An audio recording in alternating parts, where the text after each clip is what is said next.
Astronauts and What They Do by Lisbeth Slagers. Published by Clavis. The Earth is the planet on which all humans live. We think the Earth is very big, but in space it is just a small ball, a little bigger than the moon. At night, when you can't see the sun, you can really see space. It is black and quiet.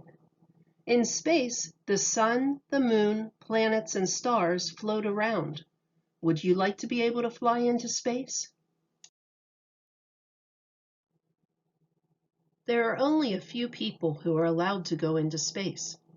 An astronaut goes into space to see what can be found there. To make the journey into space, he needs a special spacesuit. Underneath his helmet, the astronaut wears a little cap. The helmet, the special shoes, and gloves are attached to the suit. This way, the astronaut is completely protected.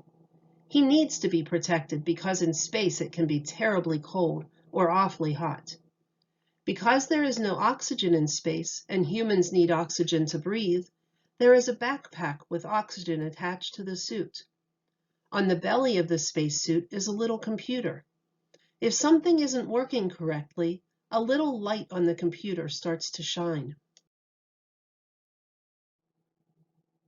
The astronaut goes into space in a space shuttle, which is a sort of rocket plane.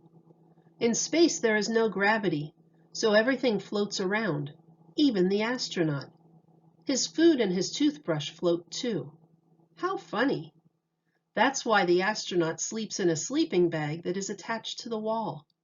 The astronaut uses the shuttle to travel to the space station that spins around the Earth all the time. Several astronauts live and work in this special station. Everything they need in space, like their food, has to be brought from Earth. Before the astronaut can go into space, he needs to practice long and hard.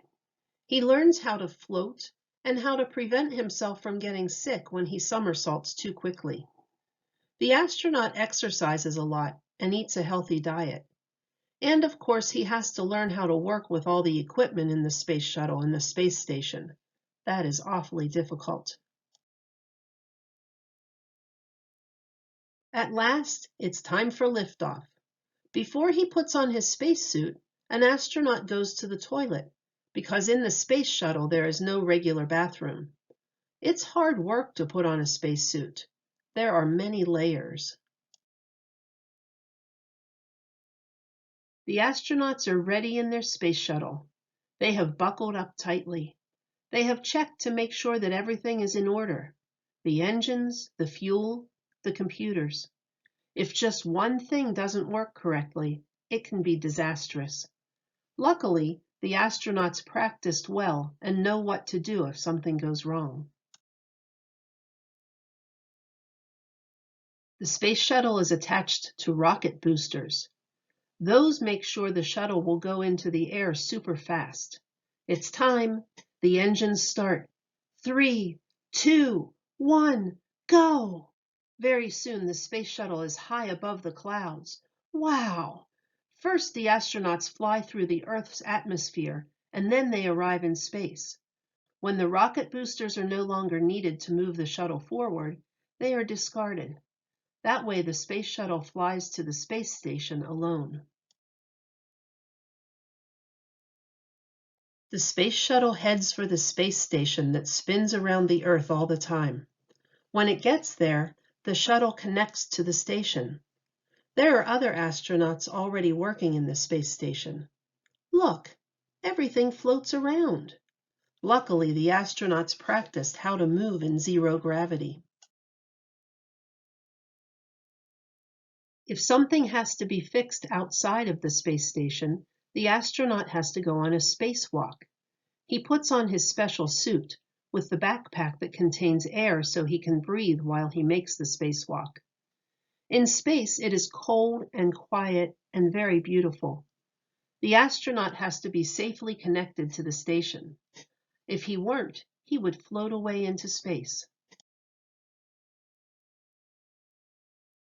After a while, the astronauts are done with their tests. They leave the space station and go back into the space shuttle. Then they return to Earth. Because the space shuttle lands at such a high speed, the astronauts use a parachute to slow it down and help it stop. Astronauts who use rockets to help them return to Earth may need as many as 3 parachutes to slow them down. The tops of the rockets land on water. Thanks to astronauts, we now know more about space, but there is still so much more to discover. Space is so unbelievably big, and there is so much that we don't know yet. Maybe you will become an astronaut and adventure among distant stars and planets. Who knows? You could walk on the moon or even discover a new planet.